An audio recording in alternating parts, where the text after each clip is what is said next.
节目开始上菜啦！记得订阅11点热炒店 YouTube 频道哦。11点热炒店。渣男的一个 SOP 就是会告诉你，他其实以前受过很多伤，会要让你觉得他不是坏男生，都是女生伤他的。对，我觉得渣男有一招很厉害。渣男有另外一种，他不是一直叽里呱啦一直讲话型的，他会扮沉默、扮幽沉稳。那他来跟你借钱，叫我先帮他们家，所以他也是叫你用这个方法来筛选他这个男朋友。对啊，看他有没有。我觉得是他在筛选我，他在筛选他。倔强的小嘴，让我亲一下，带你这个周末晚上，陪你到天亮。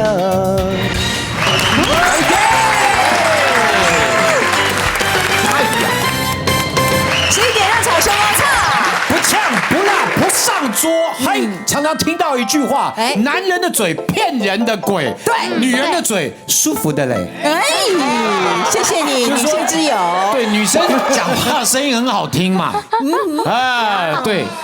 但男生讲的话好像常常都在骗人，而且不能把我们这样子好像妖魔化了，会不会？不，没有吗？虽然不能妄下定论，但是我们听到的故事都是这样啊，骗人的好像都是男生。是因为男生哦，年轻的时候哦，血气方刚，有时候是小头在管大头啊。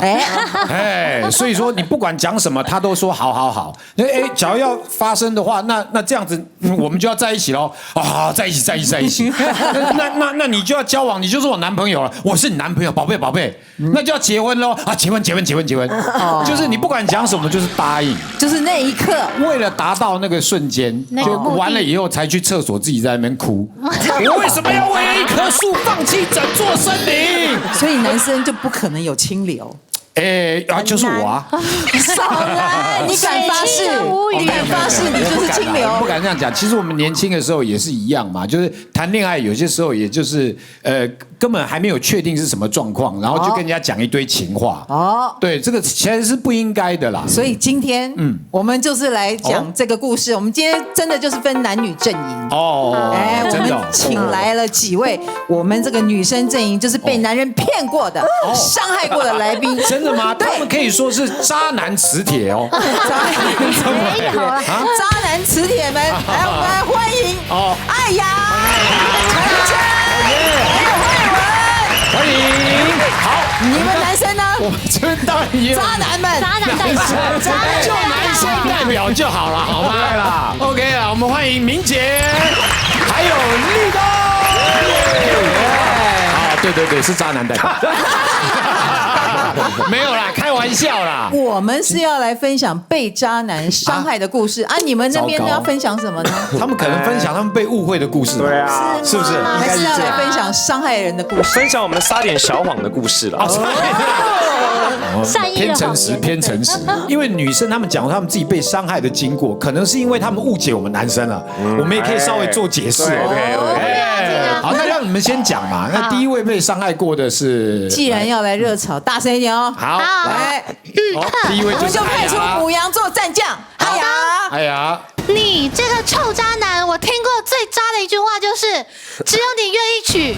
哎呦，只有你我愿意娶，对，只有你我愿意娶。后来他娶了你没有？当然没有啊。这个家伙真没有娶我啊。果然，我觉得这句话是我蛮容易被洗脑跟被带跑偏的，因为这句话就感觉是在认同你，对，然后除了认同你，他也告诉你我们有共识，就是好像历任女朋友你最特别，你最好，你最棒，你就是最特别的那个，然后拥有那个圣母心态，觉得我终于救赎了，即便我知道他是渣男，就是圣母心结，圣母心态，就是我18、19岁就认识这个男生，可是因为我知道他其实就一直很渣，就是 like 比如说立冬这种，就是什么躺着也中箭，就是嘴巴很会说，然后很会撩，然后很会开玩笑。那因为我们认识很久嘛，然后其实从以前我们都从来没有同时单身过。那到某几次聊天的时候，比如说我发 Facebook 的那个动态，他就会在下面说：“这个造型很适合你啊，我觉得这样蛮好看的啊。”那他每一次讲一点，我都会觉得有一点心动，但是撩你，撩一下，很注意你，小撩，很注意我。然后他因为他长得蛮帅的，然后也工作能力也蛮强。然后呢，到了有一次，就是我们还是一直都错开嘛，一直错过，直到他有一个好的男生朋友，那个时候想追我，然后他就约我去唱歌。可是其实我对那男生没什么兴趣，所以我就没有想去这样。然后结果他就跟我说：“那个某某男也会来。”我听到我就想，他会去，那我去一下好了。你也动心了，就想说，因为他会约他出来这个局，搞不好他单身。然后那时候我也单身，想说好久没见了，见一下看看。结果去了之后，果然他开门见山就说：“对啊，我现在没有女朋友啊。”然后我就说：“再给我一些 sign 这样。”然后唱歌唱一唱之后，他就开始点一些，比如说王力宏的歌，然后就开始会说牵着我手一起唱个屋顶啊，唱个什么这样。我就有点被撩到了，然后被撩到之后，我们就开始单独约会。他就会跟我讲一些，我觉得男生开始要就渣男的一个 SOP， 就是会告诉你他其实以前受过很多伤，会要让你觉得他不是坏男生，都是女生伤他的。所以他就跟我讲他以前的一些故事，然后跟我讲说，其实就是一直都没有遇到像你这样的女生，所以我才会一直单身到现在，对，单身到现在。等你。然后他还跟我讲说，他是需要去看医生的，需要去看一些心理咨商，然后就是需要去拿药的那种。那我就突然母爱爆发，就觉得好像应该要就多多给他一些关爱关怀，所以我们就这样子开始暧昧了。然后有一天他就跟我说，他最近发现他跟他还有同时暧昧了几个女生，他就跟我说，因为你的出现，我有决定要跟他们都断联了。哇，那你觉得你很特别？然后我就说为什么？然后他就跟我说，因为你跟他们都很不一样。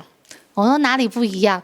他说你看我们一起走过这么多年，只有你让我觉得你很值得娶，你就是很值得待在家里的那种女人。想要娶你，这一招。我讲到现在我还会笑因为当时我真的就是有被打动啊，我就觉得打动，我终于找到这样的男生，因为他还跟我说，我知道你前面遇到一些感情比较不顺，然后是那些男生眼光不好，我才懂你有多好。其实这里的每一句都有问题，真的吗？对啊，我是在被比的耶。对，可是其实有好几个在被比较这是好奇怪的。当下的时候很投入，我回家的时候，因为我们还没有立刻交往，我有想一下，想说。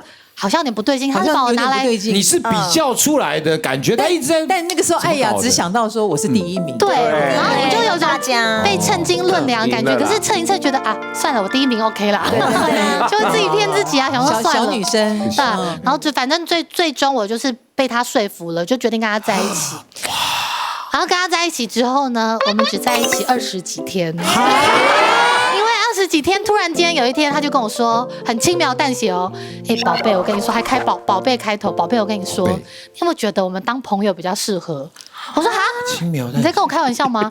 他说没有啊，你看我们以前当朋友什么都能聊，什么都能畅谈，可是我们自从交往之后，有的时候我也会担心你，就是会不会生气，然后你也要在意我的身体好不好，有时候还说要陪我去看医生，我觉得这样压力真的太大了，我觉得不用这么有压力。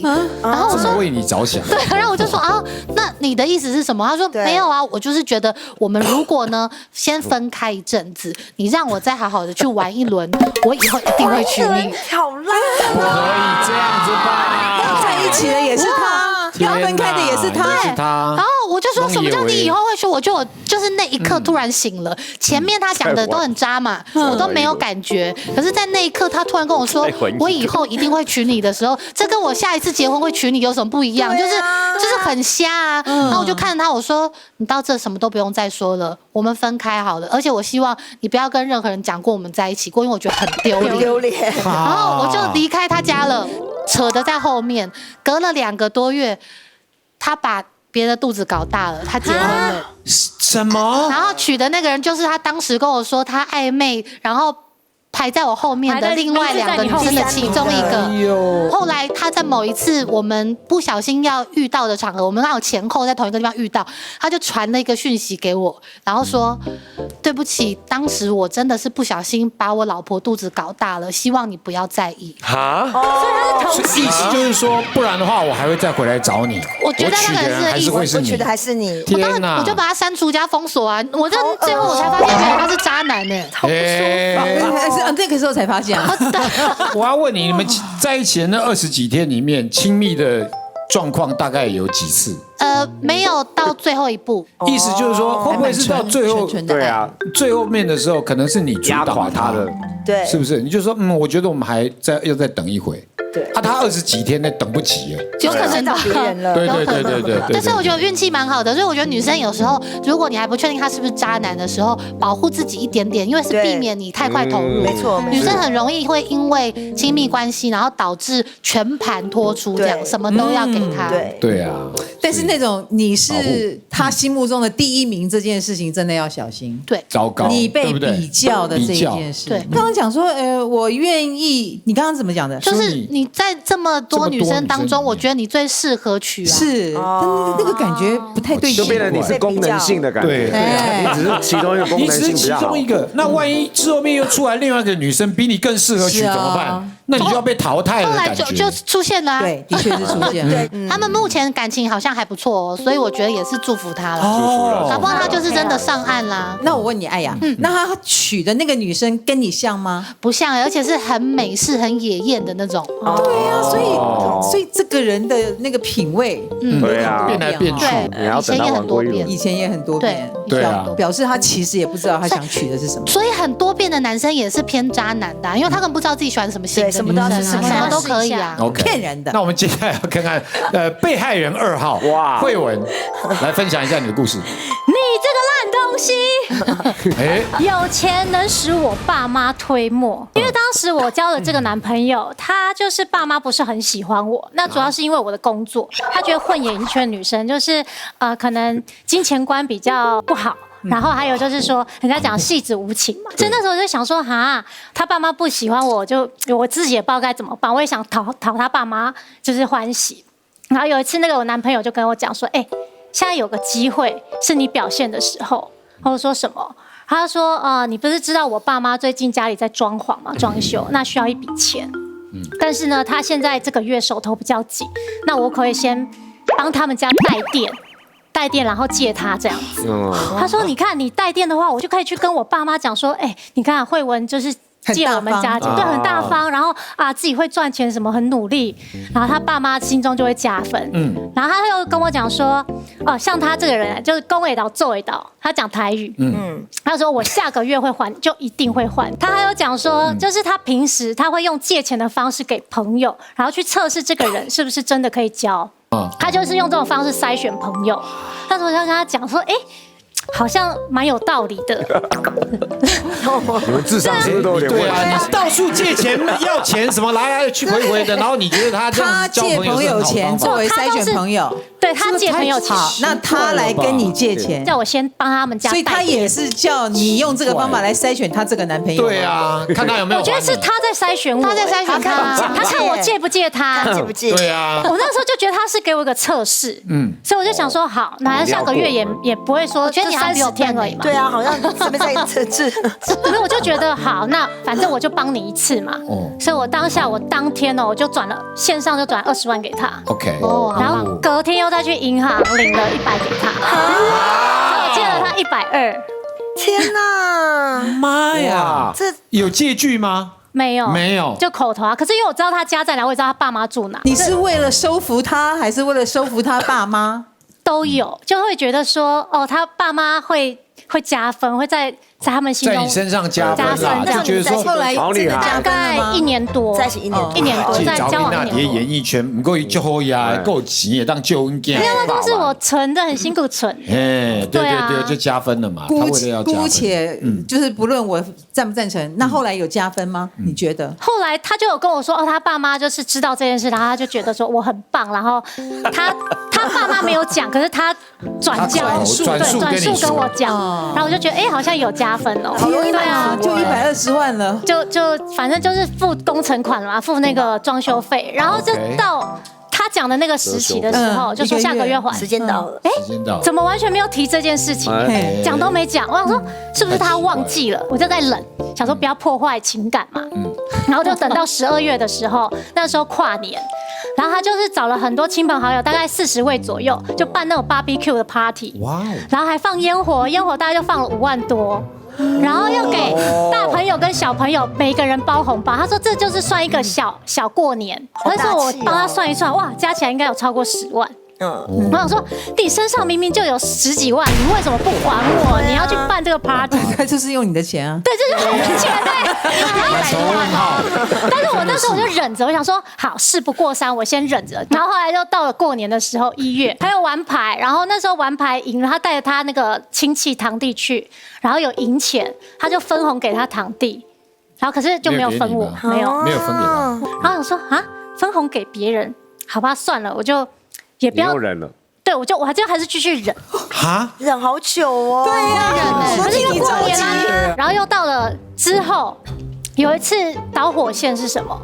就是我真的爆炸，是因为他把我拉进一个LINE群，然后他就是讲说，大家有钱出钱，有力出力，就是他有个亲戚的朋友。就是得了病这样子，然后需要筹措医药费，那希望大家乐捐，然后这个乐捐是每个月要捐，那大家出了之后不够的，剩下他垫。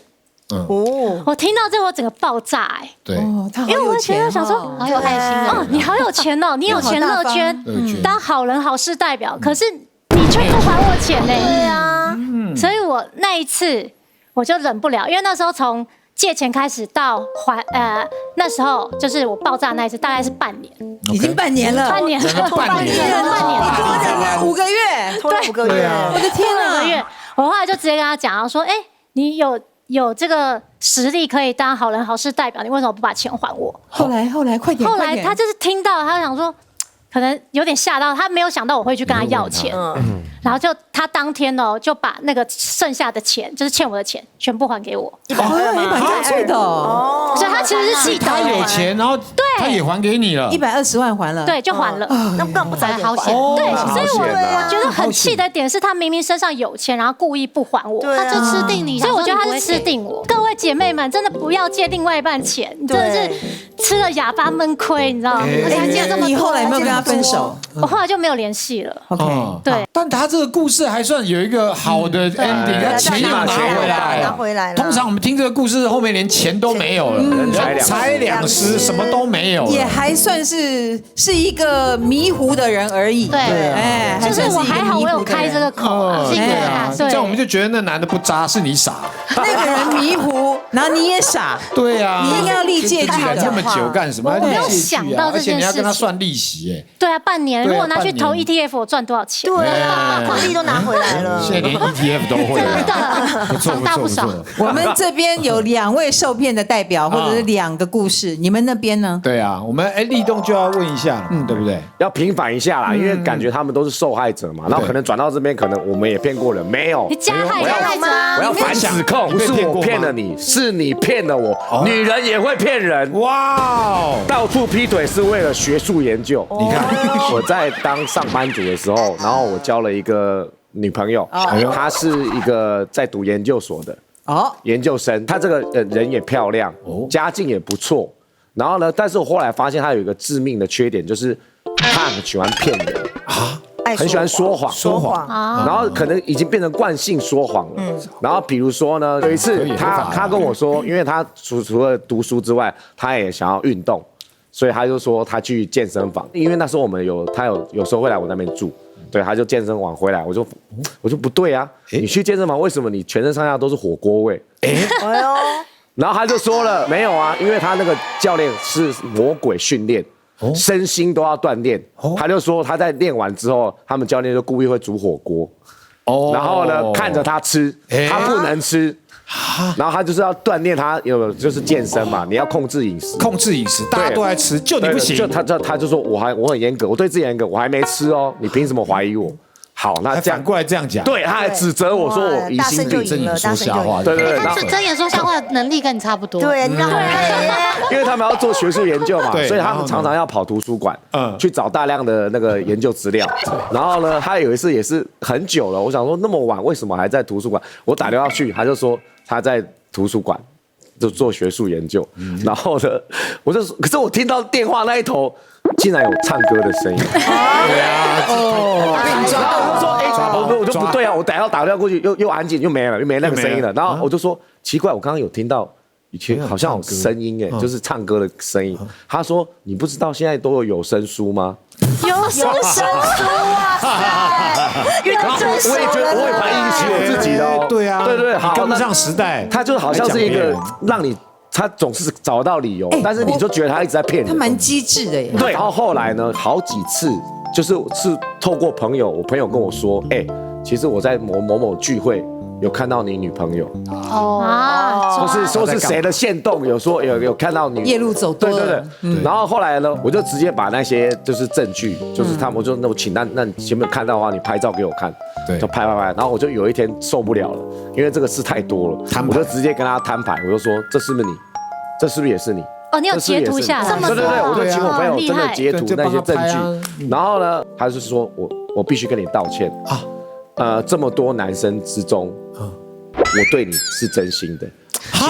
你也是被比较出来的。然后呢，我就说那个一样，所以你现在承认有其他男生的，对不对？然后他就说对，然后他就说，可是那些男生是我在做研究，他那时候在研究，他是心理学的，还要写论文好强哦！他在研究什么多角恋中的经济平衡理。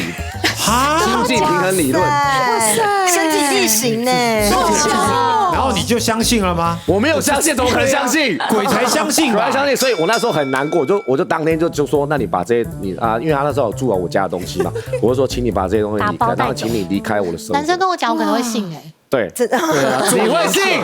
你会信吗？多角恋，我刚讲多角恋的经济平衡理论，你可以信？因为心理学，我觉得好像有可能的。我可能先上网查一下。以身试法，太好骗了吧？会吗？你不会有一丝怀疑，想说对，可能是真的，有可能真的。他就一直道歉，然后说那我真的那些是学术研究，什么什么最爱你什么什么。对啊，我说当天就我们就做一个切割，后来就没有了。然后果不其然，他也是大概1个多月后怀孕，她就怀孕了。一模一样。原来他是研究生小孩，研究生小孩，这种不行啊。对象太多了，太多，而且惯性说谎，对，惯性说谎不行。但是立东测的好啦，对啊，他当下就鬼才相信，他马上就走了，因为他后面还有10几个女生。那这可以，不要都是好朋友啦，好朋友可以继续。我觉得你再吵，你已经抹黑我3年多了。遇到一个这样子，你发现他在骗你的时候，你会不会反而被他屌嘞？就是你开始变成一个很专心追踪他，然后反而不会分心去别的女生身上。对啊，因为他可以拨起你心中的涟漪。对啊，就是你遇到对手了，对，遇到对手，感觉好像看到镜子一样。明姐帮我讲一下话啦，长得一模一样，讲话戴个假发，而且话术都一模一样。好喜欢哦。可是你看哦，虽然他的反应就是直接撤。可是你们女生就刚刚我们分享的感觉，就是好像你们就是依依不舍的感觉。我有拿到钱在撤，但是我们比较容易心软，不甘心啊，不甘心啦，哇，掉已经 all in 了，你压到赢为止啊，看起来比较成熟，感觉看起来那种机敏的人，但我必须讲，人都有年轻，我还是有遇到，知不知道？你知道？所以你讲的是年轻的，对我要讲年轻的时候，就是你这个死骗子！我跟你讲，我被这个骗真的非常不甘心，因为他说我是独一无二的存在，上天安排的伴侣。哦，这很骗啊，这真的很容易骗，好不好？因为那时候我爸爸公司有很多员工，有一年那时候我大概20岁左右，我爸有一个新的员工，大概大我4岁，然后很帅，年轻的就是帅年轻，然后因为我们公司的产品很重，然后我要帮忙搬，然后在搬的时候就哇就是水电工，我喜欢，因为我人就是我对2头肌完全没有办法阻挡，然后就很帅。好，那因为那一阵子有一年暑假我出国之前那阵暑假我是住在学校住宿这样子，我爸想要让我先习惯学校的生活。那我们那时候我还记得就是住校的时候，每次周末都是我爸来接我，可是我爸公司很忙，所以有时候他周末没办法接我，爸就会派那个年轻的对那个年轻的帅哥就来接我，然后有时候一出校门要看到他就是开公司的车来接我，就会有点开心这样。然后我先讲为什么他很重我，是因为我觉得渣男有一招很厉害，渣男有另外一种，他不是一直叽里呱啦一直讲话型的，他会半沉默、半忧沉稳，对，半沉稳。比如说他在车上不太会一直跟我讲话，他反而有一种高冷感。然后有时候我就会自己讲说，问他住哪里啊，他就说他住什么什么台北什么地方。然后呢，然后就好像我变得我比较积极这样子，然后我就觉得这个人很奇怪，他怎么会对我好像没什么反应这样。然后我记得我曾经对他说过，说会不会他就是比较没话跟你讲？没有，我跟你讲，被你讲成好像他要在一个伎俩，然后准备要打你，他就是没话跟你讲而已啊。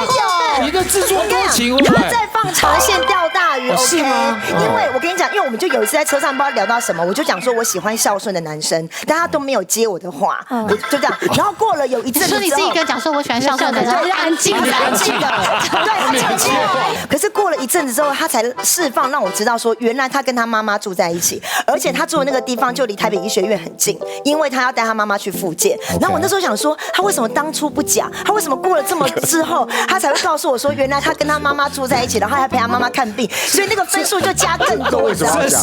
对啊，真的。然后后来我们就越走越近，越走越近。然后呢，所以他后来就对我表白，那时候说他其实一直都不敢高攀我，但是他认为我的灵魂跟他非常契合，然后说我是很独一无二的存在。然后甚至有一次我被他大打动，是因为我的宿舍那时候不知道哪一个蟑螂窝被室友弄开了，所以蟑螂就到处跑，我的整个寝室都是蟑螂，然后我就很害怕。然后我第一件事不是打给我爸，我就打给他，然后他就是立刻放下手边所有工作，开着车然后来我的宿舍，然后帮我杀掉所有的蟑螂。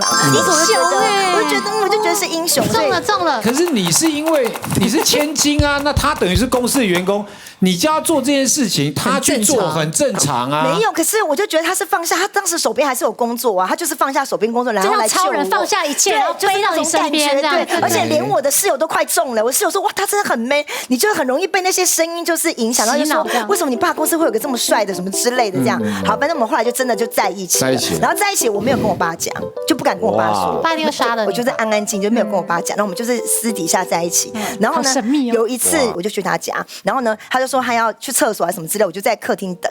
然后我就稍微这样环绕一下，因为我认为如果家里有一个长辈的老人住在一起，家里应该会有长辈的味道，或是有一些长辈的东西吧，结果没有，我就觉得他整个房子都没有像有长辈的感觉，就都没有。单身男子的家，对，像单身男子的家。然后因为他在洗澡，我就有一点好奇心驱使，我就走到他房间，然后走到房间，我发现他桌上有一个信封，然后那个信封就是感觉像没写完的，我就认为是他要写给我的情书或什么，因为他是一个蛮会写，就文笔蛮好的。然后我就稍微打开第一个就写 Dear Baby， 我就觉得就是我嘛，因为他都叫我 Baby 这样。我就说他写给我，让我想偷看一下。然后他 Dear Baby 的第一句说，你现在在国外还好吗？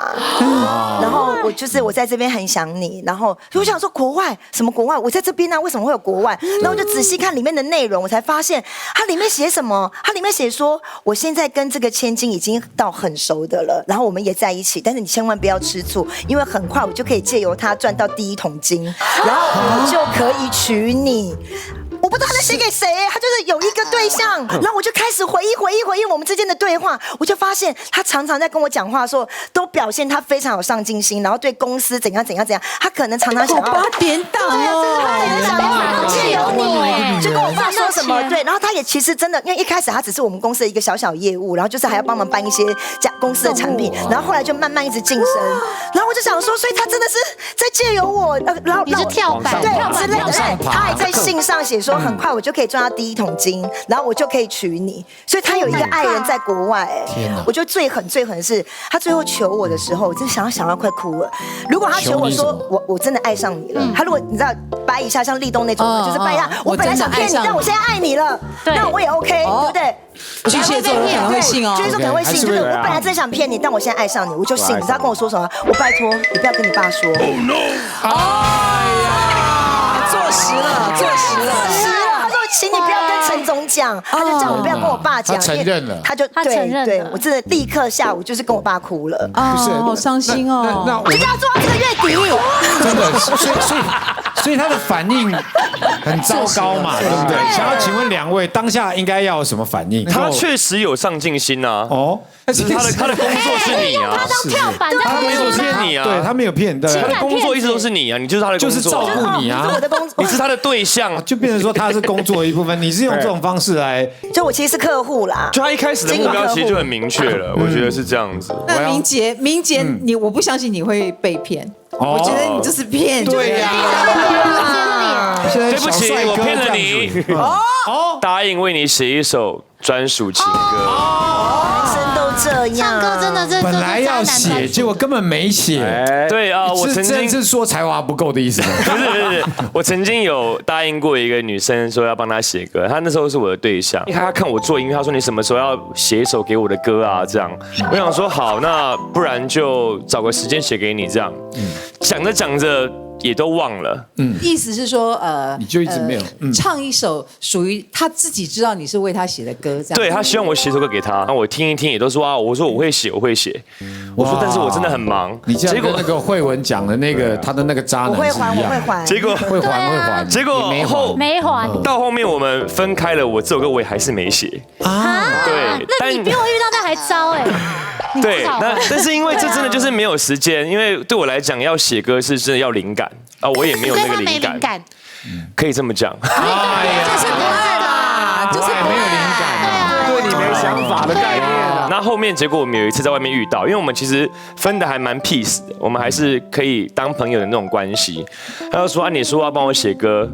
你是不是根本写不出来？你是不是对我就是没有想法？就像你们刚刚讲的那样子，我就回去想一想，气不过，想说好，那不然我就写写看。为了这个，真的啊，分手了以后，分手才写，容易被激怒。今天就要在现场为大家带来这首《我对你没灵感》。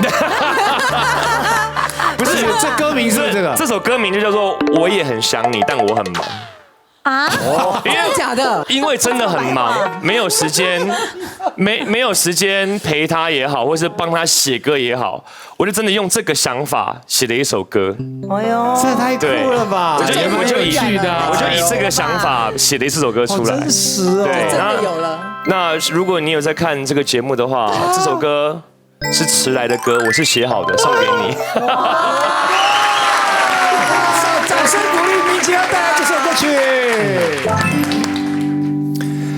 其实我很想你，但是我很忙，拜托能不能别再胡思乱想，对你的想念隔着电话，我也想为爱放个假。其实我很想你，但是我很忙，那些约定我都有放在心上。倔强的小嘴让我亲一下，带你这个周末晚上，陪你到天亮。哎是要亲人家一下啊！对啊，为什么还要亲人家一下呢？还要天亮，还要到天亮。你已经亲一下到天亮，这个够渣吧？不是，渣吧？等一下，听我讲一下。我爱你，但我还是可以陪你到天亮。因为直截了当。你再倔强，我就把你的嘴。帮我讲话，你都不讲话，太渣了。因为这首歌写的画面还是当初在一起的画面嘛，就是当初有答应过，比如说要陪他过假日啊什么，但那个时候真的太多的工作要忙了，对，那写歌当然也是要把当时的故事跟情境写出来。这个是渣男语录哎，这首歌听完之后更气耶，还要亲小嘴，还要过天亮，然后他讲了之后，女生听了这首歌对情歌，我们就是没有就是无法控制，然后听完就想到，不是，那个有一个状况是说，那个女生真的听到了，然后也打电话给明杰，然后说明杰，前面的我都不在乎，但歌词里面最后的2、3句话我可以做到。不，那明杰你怎么办？明杰你怎么办？他说他可以让你亲着他的小嘴。他现在有对象了。对啊，我是说对啊，就是有对象的状况之下。但没有啊，就是听歌就好了啦。OK， 你看他是说听歌就好了，但他有点头。他一边说听歌就好，一边一直点头。没有，这就是对过往的怀念。好 OK 了，男生真矛盾。对，行为上要注意就对。哎呀，还有故事要说。有，再来一个。你这个软饭男，哎呀，他跟我说过最爱是你，其他只是交易。交易？我觉得我人生遇过最离奇的就是这一段，因为我当时就是那段时间我在拍戏，我们那时候会在一起，就是他的个性，我觉得我好像真的有那种圣母情节。我碰到他的时候，他就是一直是在工作很不稳定的时候，因为他是有点像接案的 model 那类的，就是接 case，就是说他很上进，然后也很想要等一个机会，所以我就会3不5时资助他一点啊，或者是说就是帮忙他这样。那你也是外貌协会啊？我算吗？没有啊，我说对方是 model 啊。哦，对的，当然。对方要是没有什么工作，然后跟立冬一样，然后就说资助我一点，你会给他吗？立冬不行。你看，不是问题，但因为我觉得这种男生都有一种莫名的诚恳，立冬比较不诚恳，不是帅不帅的问题。那个时候我跟他在一起的时候，我觉得他也有那个陈真会中的同一个特质，就是他也有一种古怪忧郁特质，就是花泽类，对不对？然后我很想关心他，很努力，但是我也没办法，所以他有时候常常会在一个画面里，你就会觉得他是在沉思，然后想未来。对，我就有那母性的，觉得我一定要协助他。然后3不5时，因为我去拍戏，所以我家有狗狗，然后他就会我不在家的时候，他会来我家帮我顾狗啊，什么浇花啊这类的。然后我就会跟他说，那你就在我家叫外送什么的，就是我付这样子没问题。然后他也就顺理成章要帮我顾狗。然后有一次呢，就是第一次我听到他讲谎话，是因为那天晚上就要先下南部，隔天早上要拍戏，所以呢，我就跟他说，那晚上的时候我要去高铁站，你晚上来跟我接班，因为家里有狗狗嘛。然后就我打电话给他，他就一直不接，我就赶快急call我妈说，那个你可不可以明天早上来帮我顾一下小狗，我早上再出门。他就整夜都消失，然后到早上我要出门前的时候，他终于回电了。然后回电呢，他的借口就是说，哦，宝贝，对不起，因为我昨天晚上跟我的兄弟去打篮球了，然后打完篮球打到凌晨，然后我们就去朋友家洗澡，然后洗完澡之后我们就开始小酌一杯，结果我就喝醉了。然后我早上一醒就看到你打好多电话给我，我赶快过来了这样。然后我其实当时就有一点，其实小小怀疑，有心里有底了，已经开始没有那么好骗了，觉得怎么会？就是这就是借口嘛，一定是在别人家。可是我也没有戳破他，加上我觉得在忙的时候，明杰我跟你有一样的感觉，就在忙的时候就懒得处理，就想说缓一缓，等之后再处理。结果隔没多久，大概2、3个月内，又有一次就是我临时要回家，我从南部要回来，我就突然接到他电话，他就说：“你今天先不要回家。”为什么是你家吗？什么意思？都我家哎。对啊。他说我跟你讲，家里有点事，反正你今天先不要回家，很危险。然后当时我的经纪人就听到，因为他一直觉得这男生怪怪的，我就去住我的经纪人家，然后住他家呢。隔天早上他陪着我一起回到我家，结果打开门真的吓到哎！打开门就是有满满的一缸烟蒂，然后地上有很多脚印。就是有人穿鞋走进我家，然后也有一些不像到打斗的痕迹，但就是有盆栽倒了，然后什么这种之类的脏乱的痕迹。可是我就找不到这个男生了，就是我打电话给他，我也找不到他了。然后隔了一段时间，我才知道我们共同的朋友告诉我到底发生什么事呢？就是其实那天就是有人来寻仇，是谁来寻仇呢？是他外面的女生。寻仇，对，因为他当时都是让那个女生觉得我那个家是他的，他等于每一次那个女生来他家，他外遇的那女生来我家的时候，他会把我所有的东西都收起来，然后再放他的东西，让伪装那个地方是男生的家。天哪，很厉害，专业。等我回家前，他再把我的东西全部的归位。然后后来这件事情是怎么被康的？是因为那个女生，因为他不是每次都约他是在我不在的时候来吗？有一次他来，然后发现按电铃是女生回应，我按那个对讲机的，对，然后他就发现有一个女生，可她没有上来，然后他就问这个男生，这个男生就跟他承认说，对他还有一个女朋友，然后那天晚上就是那个女生带他的哥哥们来找他，然后找他之后，那为什么他会消失呢？他消失的原因是当天晚上这些男生就跟他小以大义嘛，然后小以大义就有一些争执，这个女生指控他偷她的钱，所以哥哥们来教训他。对，然后他们就一起被带进去拘留所了，所以就消失了一段时间，就是被关了。对，都被关了。隔了一阵子，我就收到这男生的简讯，他就是跟我说，我真的很抱歉让你就是承受这些，可是我真的最爱只有你。这些女生只是在我没钱的时候的交易。交易，所以他是有领到钱的。可是这个女生指控他偷她钱呢。你出门拍戏都出去几天啊？有时候1个月啊。难怪他敢。我当时走进我家门的那一刻，我真的是这样。怎么会这样？发生什么事？然后又觉得自己很危险，就是一定会害怕嘛。对，就其他那时候也有欠我一点钱，不多，大概10几20万。然后我有打算，也还是有钱啊，钱的部分还没讲。对，有借他一点钱，可是因为我知道他就被抓走嘛，然后又有发生这件事，我本来没有想要，可是后来因为我们太多共同朋友了，我就听到他在外面，他没有觉得他有错，他说因为我后来跟艾雅分手之后，他可能就无缝接轨跟别人交往了吧。他说你，他说我，然后说我，然后他也略过他欠我钱的事。后来我就透过我们的共同朋友跟他说，如果你当时没有说这些话，这笔钱我会当做就算了，施舍给他，没关系，就我不要了。可是你想办法半年内一定要还我钱，而且如果你没有还我钱，我会告他。钱有拿回来吗？最后隔了蛮久的拿回来。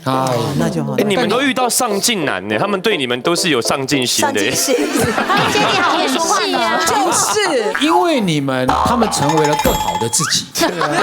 也爱上了自己。对啊，有想要觉得找先进的，然后越来越建工程款的，然后什么都是这钱也都有还哦。对啊，说到做到，我讲会搞，我做会搞啊，对啊，很棒哎，是不是？太夸张，这很夸张哎，太夸张了，很离奇。好。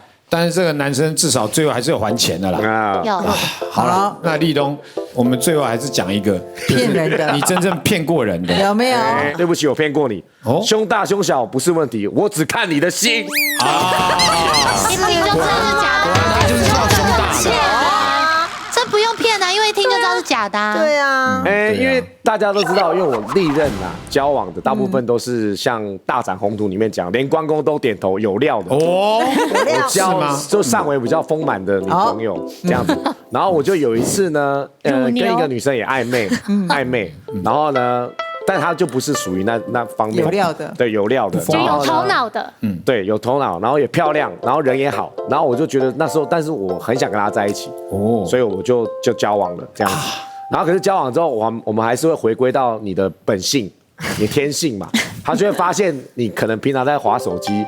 奇怪，都是大奶妹，对，有奶便是娘，他们就会提供给我这些素材，我不知道为什么，我们就会滑到，你不知道为什么，我不知道为什么就会滑到，滑到时候他有时候在旁边看，越滑越多，他就看奇怪，他就会问我说，你是不是真的很喜欢大奶，就是大胸部的女生？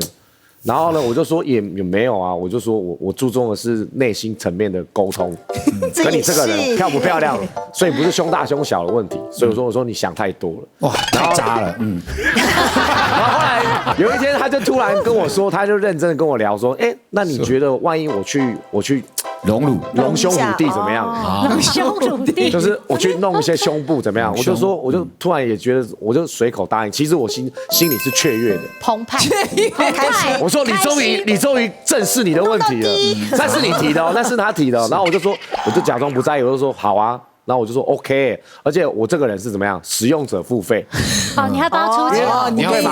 我应该是最大受益者嘛，所以我就说了，那不然这个费用我出。哇塞！他也是行动派哦，他隔天就去咨询了。天哪！然后呢，他就跟我说了那个报价，那时候啦，我记得那蛮久了，那时候大概40多万。我心里想说，那你给我大概1-2年就可以搞定了。然后呢，我就后来存了1年多，发现不对。我大概20万而已。那时候呢，我就想说，那几毛搞，但是20几万，我想说，我又想花钱，所以我就瞒着他，我没有让他做胸部，我没有让他改装，我去改装我的车子，我的车子升级了，但我的女朋友没有升级，所以你没有帮他出了。哎呀，你根本从头到尾只想升级你的车子。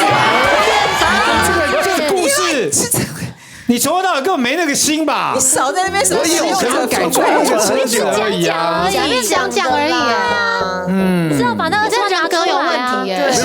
前面还讲的好大方，什么40几万我付什么的。对啊，但我觉得这个今天女生的故事，我必须要讲的就是说，女生也要尽量去听其他人的故事，然后让自己变得很聪明。